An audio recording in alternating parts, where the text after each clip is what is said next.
So here we are back again. I'm Thomas with Believe in the Run. This is Robbie with Believe in the Run. And we're talking about... It's not the Magic Speed. It is the Magic Speed. It's not the Meta Speed Sky, which we've already reviewed, and it looks pretty similar. It's the Magic Speed. Like Sonic the Hedgehog. It's very confusing because there used to be a Magic Racer, Meta Racer, Meta Sky. No, it's not the Meta Sky. Meta Speed Sky. And I'm about to... That's the one that gets me confused. Meta Speed, Magic Speed. Yeah. So, Robbie, is this a super shoe? Okay, so let's talk about when we first got this shoe in. Because we thought this was the super shoe. Yeah, they sent it to us and they're like, hey, because I was like, hey, if you can get me your super shoe, maybe I'll try running in it for the Woodlands half marathon. Yeah, so it came in, we put them on just to stand around and walk around in, and we were like, I actually went for a run in it right off the bat. Like, I was so excited that next morning I threw these on and I went out for a run and I was like, uh-oh. You're like, this ain't it. Yeah, this is not a super shoe. We were worried that this is going to be a like, 200 shoe. No.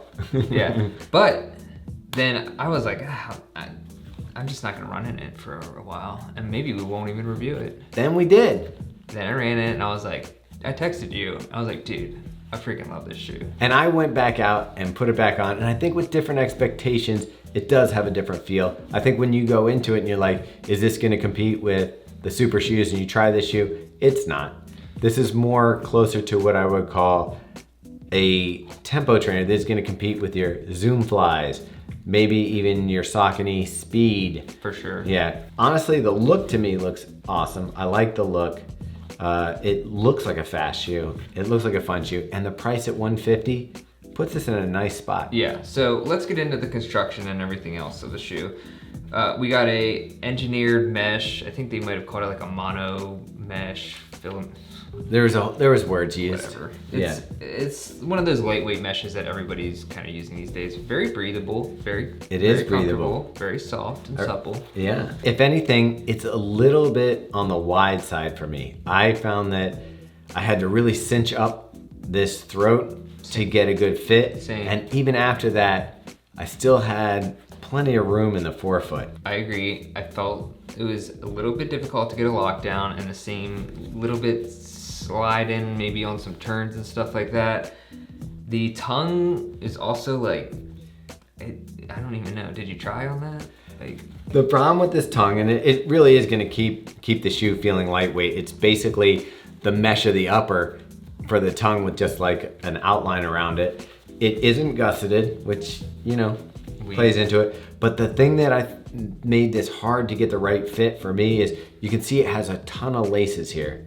So each one is pulling you in a different way. So originally I got a really tight fit around the ankle that I didn't like. So then I had to go down and I really tightened it up through the bottom area and then let it loosen up as it went up. You're really gonna have to play with the lacing to find the right fit for you. And the tongue is gonna offer you no help at all as far as protecting your upper foot from, and it has that like lacing. Bunch up potential. Yeah, it's a bunch up potential right there. Yeah, that's the thing. Minimal cushioning in the collar. This sounds like we're talking about like a bad, we're like giving this a bad review. Well, sometimes the parts don't add up to the whole. Right, exactly. And this is one of those cases. It even has like very little padding around the collar. You basically have a little bit of padding. I mean, that's all little Vaporfly style padding in the back, where it's just like a pillow in the back heel counter. Overall, the upper's like, I don't know, 5 out of 10. I'm not gonna give it a great score. I mean, looks wise, it looks like a race shoe. It looks like a running shoe, which I love. I actually don't like the colorway of this stuff. I don't care about the color so much. I'm just talking about like the profile. When I look down at my feet and I want to feel fast, this looks like a traditional running shoe. It does. I give it points for breathability. Like I said, once you get the laces in the right spot, it works out okay. Shoe didn't have any heel lift, didn't have any problems with fit. I do feel it runs a little bit on the wider side. Let's get on to the midsole, since that's the bread and butter of this baby. We got some FlyteFoam BLAST in here, which we've been jonesing for ever since the Nova Blast came with freaking stacks of it. But the problem is, what's in the super shoe? Well, the super shoe is FlyteFoam BLAST Turbo. Which gets confusing. Yeah, which is... And then there's just regular old FlyteFoam. Yeah, we don't care about that. But Robbe mentioned a good thing. This is the same foam that's in your Nova Blast that people love. I mean, people love that shoe. You're not gonna get that same soft bounciness out of this as you would in the Nova Blast. This is definitely more of a firm feel, especially you got a carbon plate running through the front of the shoe here in the 3/4. Meta Speed Sky has, that's a full plate. So in this one we got essentially 3/4, half plate, whatever. Like a big kidney bean up here. Yeah, you feel that, especially with the rocker we got going on here. Man, I feel like you get a nice leverage on that thing. And here's the interesting thing. I think it comes down to foot strike on this one, because while I agree with Robbe, this is a fun shoe to run in, it's not like, I didn't get that wow factor that Robbe got. This actually just feels like a daily trainer with a little bit more of a rigid toe off. So to me, this really compares a lot to the Evo Ride, which is 120 versus this 150. Do you go the extra 30 for the plate? I mean, it looks cooler. It does look cooler. This reminded me a lot of the Endorphin Speed, Saucony Endorphin Speed. Except I think the Endorphin Speed is better upper. But the ride of it with that plate and kind of that toe off and propulsion and the rocker, just I felt like they were very similar, and that was my favorite shoe of last year. So I really enjoyed just running in this. I like a firm shoe though, that's the thing. Like a firm feeling, you know, maybe not for 20 miles, but for, say anything under a half marathon. I just like it. And I think this could be also like a budget racing shoe if someone's looking for that carbon plate feel. Well, that's actually where ASICS is placing this shoe. They really thought this was for a good alternative for that runner that's running like, say, a 3:30 marathon or above, where maybe they don't want to spend $250 on a race day shoe. This shoe can do a lot for you at that price point of $150. I like the Endorphin Speed. I think it's fun to run in, but it wasn't like a shoe that I was as in love with as Robbe was. And I even think Megan liked it a little bit more than I did. It could kind of explain why I'm not like over the moon on this shoe, but there's so many people that love the Endorphin Speed. If you like that and you really feel like it mimics that feel, then I think you're gonna like this. And at $150, that's a pretty good deal. By the way, the whole outsole is ASICS grip, almost full rubber, which is wild. Yeah. And this thing does grip really nicely, I have to say. So well, with full rubber, how much does this weigh?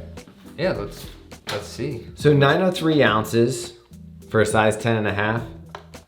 Pretty good. Or 256 grams. So what's interesting about that is in the Nimbus Light and the Keanu Light and the Evo Ride, I went naming all the shoes. The other shoes. I went down a half size. In the Magic Speed and the Meta Speed Sky, I went with my regular size 10.5, and it fits the distance, the length of my foot really well. Okay. What's the stack height on this? Got 34 in the heel and 29 in the forefoot, so a 5mm drop.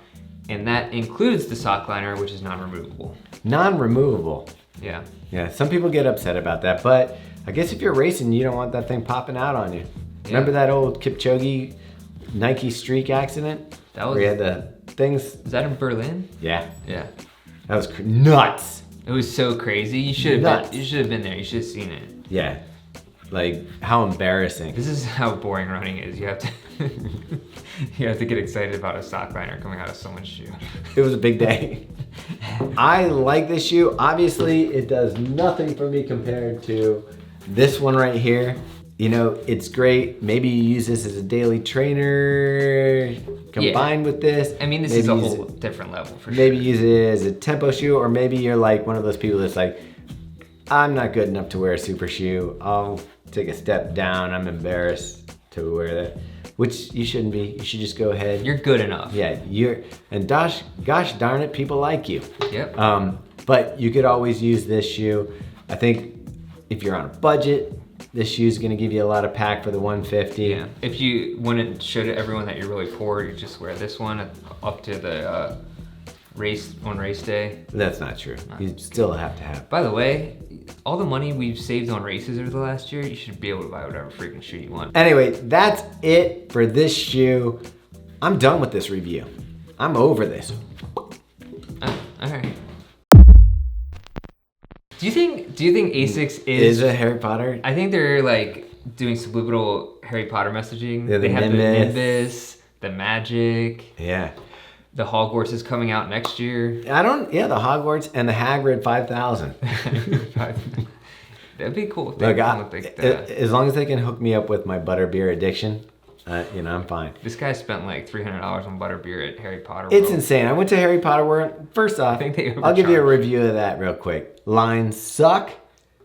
Attraction, really good. Diagon Alley is super legit. It is legit. Even the castle thing where you get to ride with Harry on the broom, pretty amazing. Yeah. And then the Hagrid ride, I literally waited 2 hours in line with my children, very patiently, to go on that ride.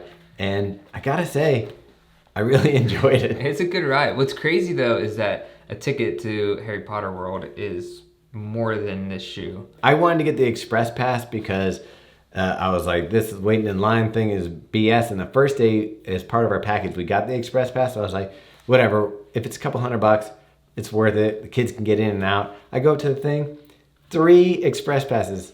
Guess how much they wanted to charge me? And I say wanted to charge me because I was like, you're insane. How much? It was over $1,000. Does that include like the ticket to the park?